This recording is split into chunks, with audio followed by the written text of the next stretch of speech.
Okay, Assalamu alaikum warahmatullahi wabarakatuh, and welcome everybody to my presentation today. Today we'll continue chapter 4 about designing productive and satisfying work. Today we'll focus on job analysis. It's part 2.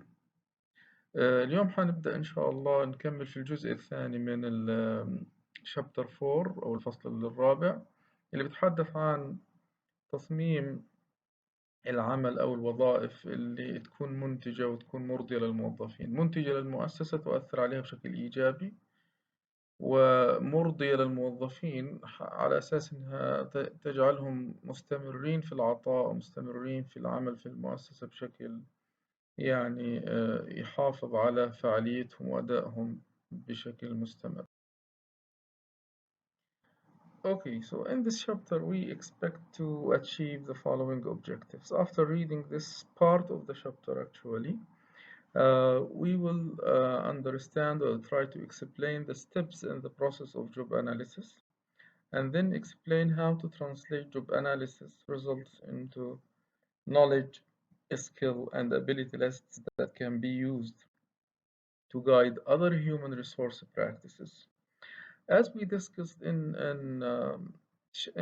part one, so now it's time for try to understand uh, the jobs inside our organization because it's part of having a good human resource management strategy that you understand the work you do at your organization, that you classify or categorize the jobs because you need to have two important characteristics of the jobs that we discussed previously, differentiation and integration. So now it's time for understanding jobs, classify them and categorize them. في هذا الفصل حنحاول إن احنا نطلع على ننظر إلى الخطوات للتحليل الوظيفي. شو معنى التحليل الوظيفي؟ التحليل الوظيفي يقصد فيه محاولة تصنيف الوظائف الموجودة عندنا في المؤسسة لتحقيق ما تحدثنا عنه سابقا في الجزء الأول. نحن في المؤسسات لازم نحافظ على نوع من الديفرنشيشن، يعني كل وظيفة يكون لها مجموعة مهام محددة على أساس الشخص يقدر يتحكم في وظيفته ويقدر ينجز المطلوب منه ويقدر يكون عنده المهارات والمعارف ويطورها عبر مسيرته في المؤسسة عشان يقدر ينجز الأعمال بشكل أفضل. طبعا قيامنا بالجوب أناليسيس بيتبعه على طول أو بيساعدنا في إنه إحنا نصل المهام اللي المفروض الشخص يقوم فيها في الوظيفة وكمان لمستوى المعرفة والمهارة والقدرات اللي المفروض تكون متوفرة عند الشخص اللي بده يشغل هذه الوظيفة. So this slide simply define a job. Employees are hired into a job. So what are jobs? Jobs are collection of tasks. So we have the job. The job contains a set of tasks or several tasks, and each of these tasks contain activities. Okay, so we have job, we have tasks, and we have activities. So what we are trying to do uh, when we deal with job analysis is to identify the tasks inside each of these jobs. So jobs are identified through a process known as job analysis. Job analysis. Okay, so it means that we need to identify tasks in each job category. طبعا هاي الجوب عبارة عن زي ما تحدثنا سابقا عبارة عن مجموعة من المهام وكل مهمة بتتكون من مجموعة من الأنشطة. فلما يجي نقول مثلا واحد بده يقوم بوظيفة مندوب مبيعات، إيش المهام المفروض يقوم فيها أثناء إنجازه للعمل في وظيفته كمندوب مبيعات؟ في عندنا مجموعة مهام وكل مهام مع أساس يستطيع أن يقوم فيها كمان بتحتوي على أنشطة عادة الشخص بنفذها من أجل الانتهاء من مهام عمله.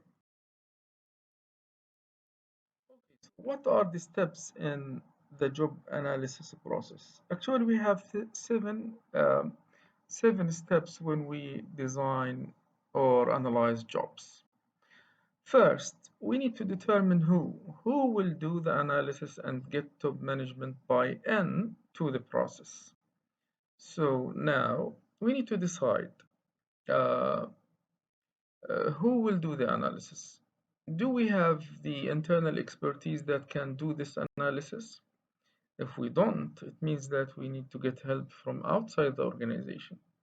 So doing the job analysis um, needs people from inside the organization because they understand the organization better, or we can rely on people from outside, or we can rely on both inside and outside people. So it's very important from the early beginning that we identify who will do the job, who will do the analysis, the job analysis, okay? Second point is to choose jobs. So which jobs are you going to analyze? If you can analyze all the jobs in the organization, it's good, but practically we cannot do job analysis for all jobs in the organization, especially when we have too much jobs. So what we normally do is to focus on jobs that are critical, jobs that affect the organizational performance, jobs that are meaningful, jobs that are, that has um, a reasonable number, sufficient number of employees in them. So it's very important that we begin by jobs that have major impact or critical impact on the organization. And then we need to review, before we go and do the analysis, we need to review what we have from a previous history of job analysis. So sometimes you will find that uh, this job was analyzed by other people 2 years back, for example. So you need to review such analysis, or sometimes we rely on the analysis done by other organizations. فالآن حديثنا عن الجوب أناليسيس فيه له 7 خطوات. هذه السلايد طبعا أو الشريحة بتتحدث عن 3 خطوات منهم الثلاثة الأولى. أول خطوة هي مهمة جدا، بنحدد مين اللي بده يقوم بالتحليل الوظيفي، مين اللي بده ينجز عملية التحليل الوظيفي. يفترض أن يكون في عندنا ناس موجودين في قسم الموارد البشرية متخصصين في التحليل الوظيفي، لكن إذا مش موجودين من الممكن أن احنا نعتمد على ناس آخرين من خارج المؤسسة. تمام؟ بعدين choose the jobs. طيب أي وظائف اللي ممكن إحنا نعملها التحليل الوظيفي؟ يعني المنطق بيقولنا والله إذا كان بنقدر نعمل لكل الوظائف أوكي، لكن لا نستطيع إن إحنا نحلل الوظائف لكل الوظائف الموجودة في المؤسسة لأنها time consuming, resource consuming, it needs lots of efforts. عشان هيك إحنا بنحتاج أو بنختار الوظائف اللي بتأثر على مستقبل الشركة، اللي لها تأثير مباشر على مستقبل الشركة. وقبل ما نبدأ في التحليل في الخطوة الثالثة، قبل ما نبدأ في التحليل بنروح نطلع إذا كان في عندنا ريفيوز سابقة، يعني إذا كان قبل هيك المؤسسة حللت هذه الوظائف لابد أن احنا نستفيد من التحليل ونشوف ننطلق من اللي موجود، مش نروح نعيد يعني اختراع الموضوع من جديد. إذا استطعنا أن احنا نصل لقضايا موجودة سابقا فممتاز جدا. After that, so now the fourth step is to select job agents such as incumbents, supervisors, or job analysts. So from where are you going to collect your data or information about the job? Normally we go to incumbents, people who are doing the work currently, or if we cannot rely on them, we go to their supervisors. Or if you don't have such things, meaning that the job is new, for example, we try to get help from job analysts who have rich experience in doing job analysis. And then in the fifth step, we collect job information. So after we design, after we know who will do the work, what are the objectives of the analysis, which jobs are we going to analyze, what other reviews we have from previous history, from where to collect, from whom to collect the information.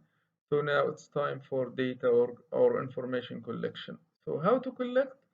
You simply can rely on interviews. You can interview people, especially when they are supervisors and they are limited in numbers. You can also rely on questionnaires if you have a big number of people who do the current job. Or you just rely on your observations. Sometimes we go and observe people in the field and see, so, or document their behavior and actions. Um, so it's very important that we choose the right tool, and it's better if we can mix between these tools. It means that we can, for example, for the same job, we can do interviews with supervisors, we can use questionnaires for incumbents, and we can observe people or incumbents when they do the work. After that, in the sixth step, we create a job description.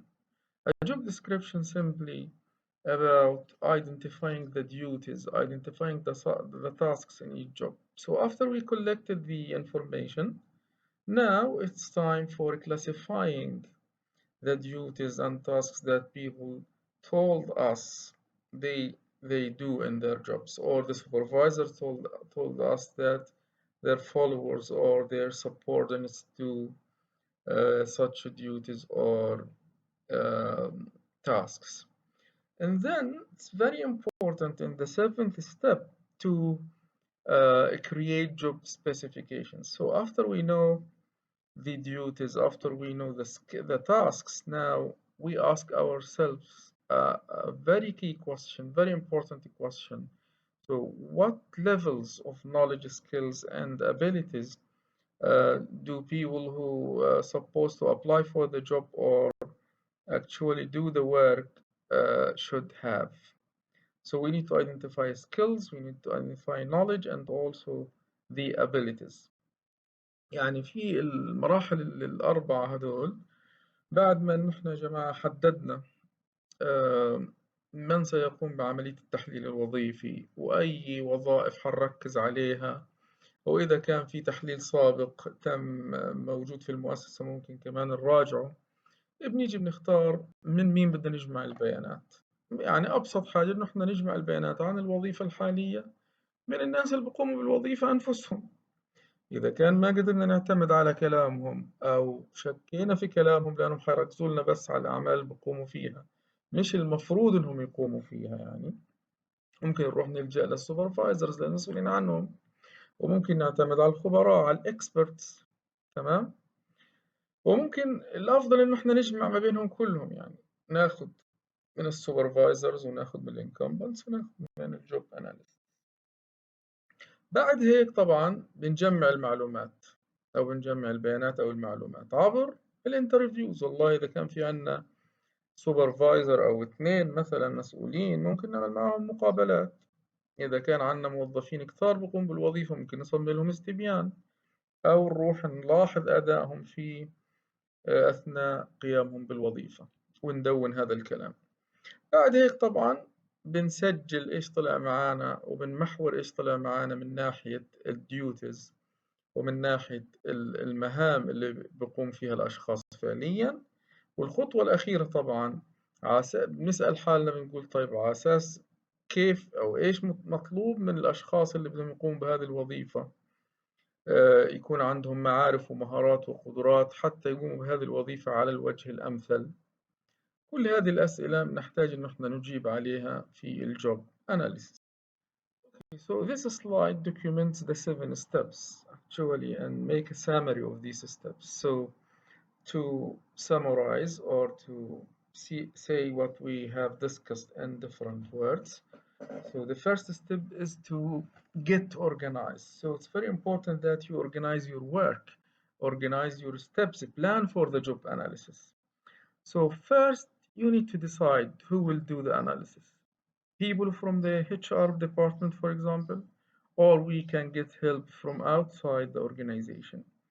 Get support from top management, and also we need to get the buy-in from top management, the commitment that they are with us, they will support us. In the second step, we need to choose the jobs as we said previously. So which jobs are we going to focus on? So normally we focus on critical jobs, critical for organizational effectiveness and organizational success. We also focus on jobs that many people perform. And then we need to review knowledge, find out what has been written about the job, the history of the job analysis.